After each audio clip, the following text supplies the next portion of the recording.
Hello, my friend, Dr. Keith Johnson, America's #1 confidence coach. I want to thank you so much for joining me today for this Dr. J Today. We're going to be talking about the subject of crisis. Yeah, crisis. Here's what I know probably about you. Number one, you're probably facing a crisis right now. Number two, you probably are coming out of a crisis. Or number three, you're probably getting ready to face a crisis in your life. Yes, I know you want to rebuke me, you want to say, no, that's never going to happen to me. But the truth of the matter is, all of us in life, we're all in one of those three positions. We're either facing a crisis right now, we're either coming out of a crisis, or eventually we're going to face a crisis. And so I want to talk to you about this subject. I wrote a book called What You Call a Crisis, God Calls a Classroom. Now, for me, I experienced one of my greatest crises. It was March 16th, 2002. My entire life completely fell apart. My wife and I had to sell everything we had, and we had to move into my mother-in-law's little 12 by 12 bedroom. Man, it was hell on earth. It was the toughest time of my wife and I's entire life. Now, I'm going to tell you, when you have to move in with your mother-in-law, that's crisis. That's hell, especially one that doesn't really like you very much. And you know, that was a very tough season of my life, painful season in my life. But years later, when I look back at it, you know what I discovered? It was a tough year of my life, but yet it was one of the greatest years of my life, where actually I learned how to turn my crisis into cash. I learned so much in that crisis time. Most importantly, about God, I learned a lot about myself. I learned a lot about life. And I also learned a lot about studying the subject of crisis. And that's why I titled this, What You Call a Crisis, God Calls what? A Classroom. It's because crisis seasons in our life cause us to learn a whole lot of things that we wouldn't normally learn when just everything's going wonderful and everything's going great in our life. So if you're facing a crisis, I want you to know that you came to the right place, because you're going to learn that, number one, you are not a victim.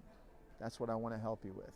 No matter what you're facing right now, you are not a victim. No matter how hard life has punched you in the face, and you face this terrible thing in your life and it set you back, you got to realize that you are not a victim to life, but you got to realize that you are just life's student. That things happen, and there's things that you can learn from it. And there's a lot that you got to learn from your crisis, because I understand. Because when I was in my crisis, here's what happens to you in tough times. You start asking yourself a lot of questions. Think about that. When tough times come, you start questioning. So the first thing you say is, what? Why has this happened to me? I mean, I don't care if you're an atheist, if you're an agnostic, whatever you are, Hindu, Muslim, Jew, it doesn't matter where you are geographically in the world. Every human being, when we face tough times, we all ask ourselves, man, why has this happened to me? And so we go into all these questionings. You know, am I a bad person? Is this God trying to teach me something? Is this because of people in my life? Is this because of the big bad devil? You know, why me? Why can't it be somebody else, right? Then we go into questions like, well, does God love me? Am I going to be stuck here forever? You ask yourself the question, man, can I bounce back from this? I mean, man, this is such a setback. Can I ever come back? We ask questions like, is it too late? Am I too old? Man, this crisis hit me at an age where I don't know if I have the energy. I don't know if I have the strength to be able to come back. We ask questions like, some negative questions about ourselves, right? Man, am I just stupid? I just don't have what it takes? You ask yourself, man, am I ever going to be successful? Maybe I was just not called on this earth to be successful. Maybe I'm just always called to, be a failure, to be a loser. So our mind just goes down these paths of asking a whole bunch of questions. And here's what I find. Most of the time, people never really answer the questions. Now, here's what I know. I'm America's #1 confidence coach, okay? And here's what I know.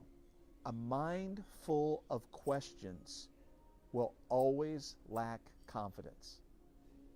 Did you get that? Yes, a mind that is full of questioning will always lack confidence. Why? Questions create what? Doubt. Why has this happened to me? Am I a bad person? Am I not a bad person? Can I be successful? Maybe I can't be successful. Will I ever be wealthy? Maybe I won't be wealthy. What is that? That's a teeter-totter. That's what doubt does. It takes you back and forth. And doubt is, especially self-doubt, when you start self-doubting yourself, that is a killer to your confidence. And remember, it takes confidence to take you to the top. It takes confidence to make an impact, to make a difference. Timidity doesn't help anybody. Timidity doesn't change anybody. And timid people don't do big things. But see, my friend, no matter where you're at, no matter how crisis has punched you in the face, and boy, I'm telling you, the punch of crisis is strong. And it's kind of like, many punches, a lot of times crisis is like, where did that punch come from? It can sometimes come from nowhere. It can sometimes come unexpected. And it can send you in a downward spiral. So that's why I wrote this book. What you call a crisis, God calls a classroom. There's some answers that you need to these questions that are inside your head. And once you get the answers that you need, man, I'm going to tell you, that's half the battle right there. So that's why I wrote this book, to help answer those questions, to move you out of the season of doubt and questioning and into a season of empowerment. That even though you face this crisis, that now you can have the confidence to believe God for a breakthrough, to believe God for a comeback season in your life. That's what this book is all about. And it's essential because here's what I want to tell you. There's a reason why for every crisis. So the crisis that you've had, that you're experiencing or you have experienced, there's a reason why. Now, many times, if you're a Christian person, a spiritual person, many times you can gauge that and say, well, this crisis came to me because it's the devil fighting me. I hear that 90% of the time in churches. It's the devil, it's the devil. And without a doubt, we have an enemy. But I want to say this to you. I'm convinced that the devil can leave most people completely alone and that most people will mess up their lives without him.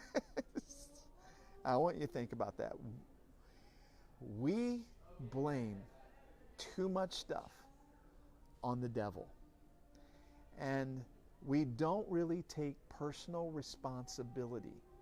Success in life begins when you take 100% responsibility and ownership for where you are in life. See, as long as we can blame other people, then we're not taking responsibility. And we're definitely not taking ownership. There's a difference between responsibility and ownership.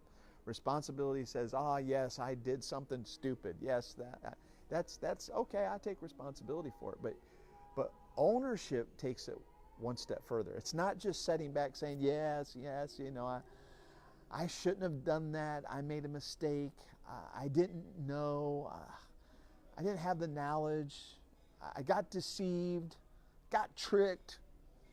It's one thing to say, take responsibility. It's another thing to say, now I'm going to take ownership. So now I made a mistake. I faced a crisis in my life because it's me. And then say, you know what? I'm going to take ownership and I am going to do something about this. Taking ownership is about saying, I face this crisis. I am in a setback. Now, you know what? I'm going to believe for my comeback. So in a crisis, you see, you need to know why the crisis. See? And there's different reasons why. Now, it could be you. It could be, in the book, I outline 6 different things of why crisis comes to people's lives. You know, that there's that old book that says, why do bad things happen to good people? Great title. That's a great title. And you really got to know the different reasons why crisis comes into our life. Because you need to answer for every crisis that comes in your life. You need to have the information to know why it happened. Why did this happen? And if you know the 6 reasons why, you can look at it and say, okay, I'm facing a crisis right now in my life. Why has this happened to me? And once you identify why, watch this. Now you can move your why has this happened to me to what do I need to learn from it? That's the second part. What you call a crisis, God calls what? A classroom. So crisis in our life, it comes, it shows up at our doorstep.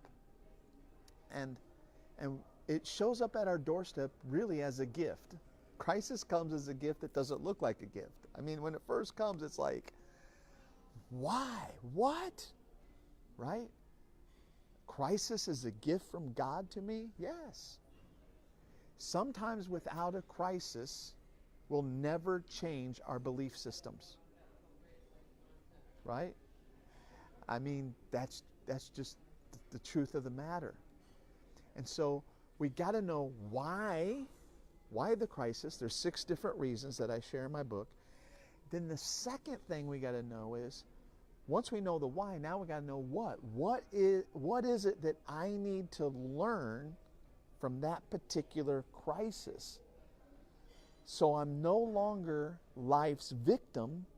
Now I become life's student, right? And I'm thinking like life's student. So no matter what happens to me, see, if with this mentality, no matter what crisis happens to me, I'm always a student. I'm always learning.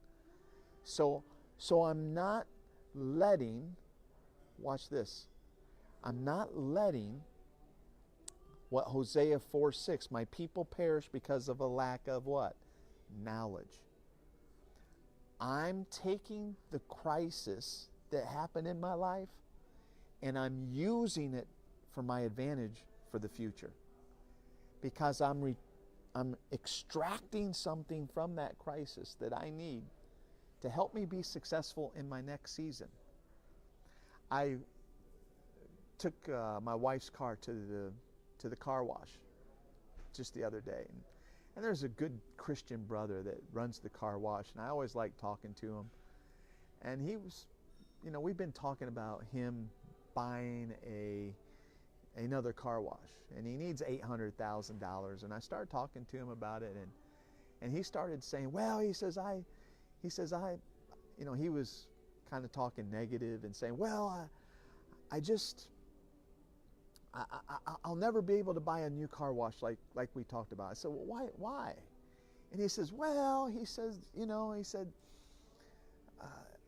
I started one business and it failed and it wasn't successful. Then I started another business and it failed, wasn't successful. And I started this business and now I'm doing pretty good. I'm doing all right.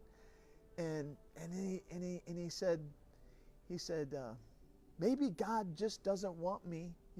Maybe this is God saying to me, He just wants me to just be like this and stay at this level.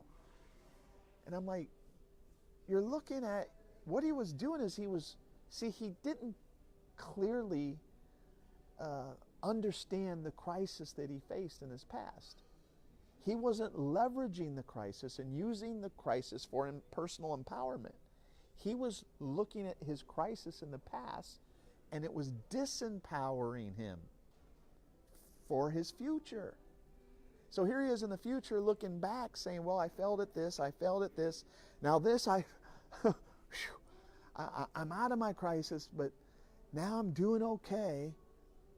But he's not going to his next level in life because now he's looking at his past crisis.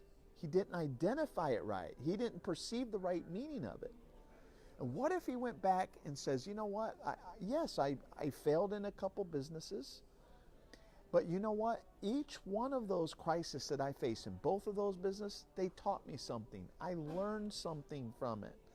I extracted some information that I needed to get me to where I am today. Wow. And now today, I was able to build a business that sustains me at this level. So see how his life was actually progressing, but his mind was still locked back in his past of what happened to him in his past that was causing fear to come up in his heart. That's what it really was. It's fear because he's got the property, everything's ready to go. He just needs $800,000 to lock into it. But he sees limitations. He lost his confidence and he doesn't realize it because he didn't properly identify why the crisis, what is it he was supposed to learn through that crisis. And so here's what I want to share with you today. If you have experienced the punch of crisis, here's what I want you to know. I know right now you have faced a setback. But here's some encouragement I want to give you today. I want you to know, number one, that you can come back from this crisis. I know one of those questions that's going to be in the back of your head, can I bounce back? Can I turn this around? And I want to be the voice that says loud and clear, yes, you can. You can not only turn this around, listen now, you are here, you got kicked in the face, and you went backwards. I know how that feels, right? Now, when I talk about a comeback, I'm talking about you're going to get back to where you were, but you're going to go beyond where you used to be. I'm not talking about a go back. I know you faced a setback. We're not talking about going back. We're talking about a comeback season. And if you face the sting of the punch of crisis, I want you to know that you can come back from this. It's all about you believing it's possible. And I want you just to say that. It's possible. And if you're listening to this, I want you to post down below, it's possible. Just say it and put big exclamation points. It's possible for you to come back from this incredible setback in your life. Now, what I will encourage you is it's important for you to get some answers, though, because you need confidence. You need confidence to come back. And the answers you're going to need: why did this current crisis happen to me? You need to know why. That's why I wrote this book. What you call a crisis, God calls a classroom. It's a learning time for you. Why did this happen to me? You need to be clear about it. And there's different reasons why it could have happened, right? Number two, you got to say, what? What do I need to learn from this crisis? Because here's what I tell you.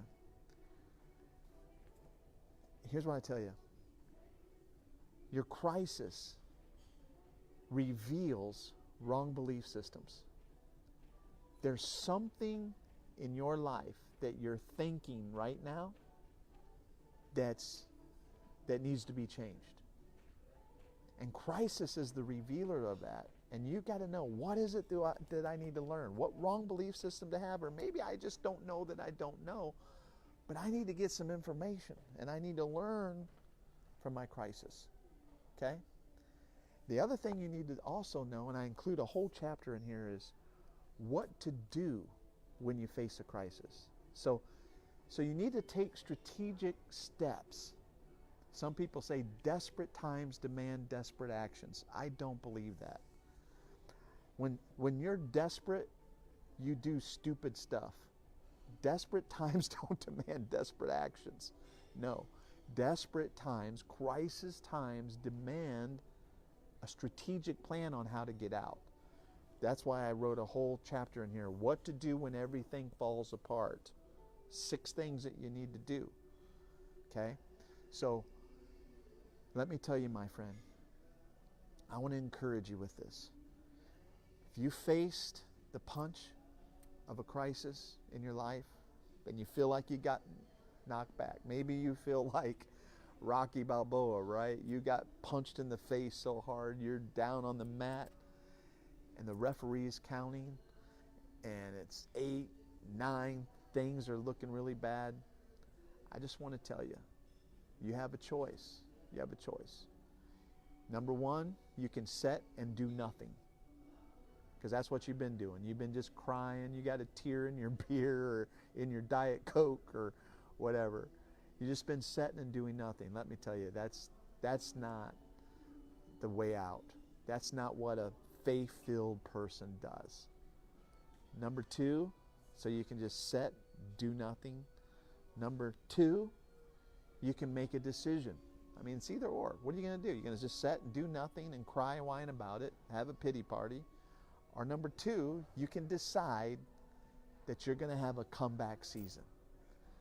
And then when you decide, you say, man, I'm going to have a comeback, then you got to know, okay, if I'm going to have a comeback, I'm going to have a comeback season. Not if. I am going to have a comeback season in my life.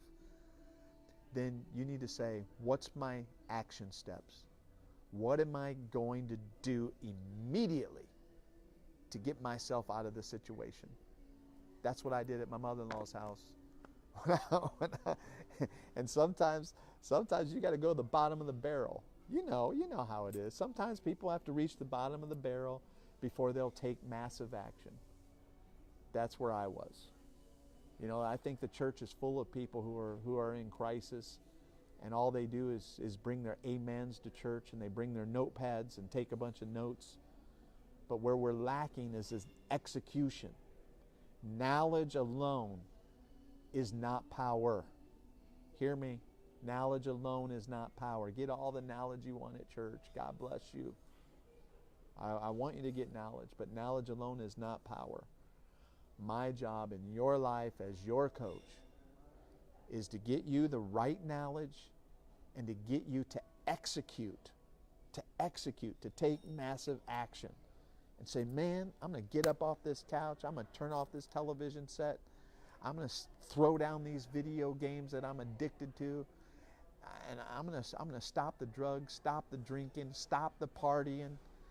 And I am going to take ownership of this.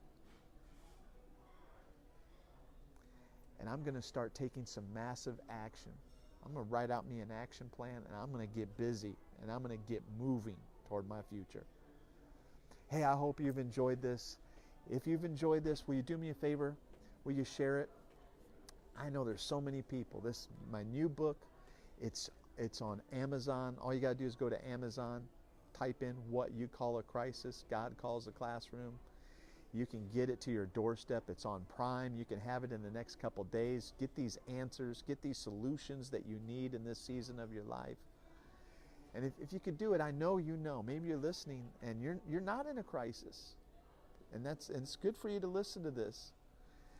You're not in a crisis right now, but you know some people in your life that are facing a crisis. Share this, would you? Come on. Don't be selfish. Help somebody else today. Just hit the share button. Share it with your friends. Subscribe to my channel. Like my page. Do all those kind of things, that you do. And please, please, please, type something down there. Type something in the bottom. Let me know where you're from, what you're doing. Give me a smiley face, whatever. Let me know that you're listening. And most importantly, make a decision that this is going to be your comeback season. I'm live here in Baltimore, Maryland, doing some coaching with some pastors and just sitting here in the hotel lobby. And before they come and pick me up, I wanted to have this little talk with you. And I hope it's been a blessing to you. I hope it's brought encouragement to you. And I'm looking forward to seeing your comeback. Don't forget my conference called Accelerate. If you're in a setback, you need acceleration to get caught back up and to go beyond. October 11th and 12th in Tampa. Oh man, we got several multimillionaires coming. We've got mega church pastors coming. We got people who really have an entrepreneur mindset, an all things are possible mindset. And by all means, get out of your environment that you're in and go get around some people like me. Come hang out with me. That's why I set this up 2 days. Come hang out with me and let what's on me rub off on you. Proximity is power.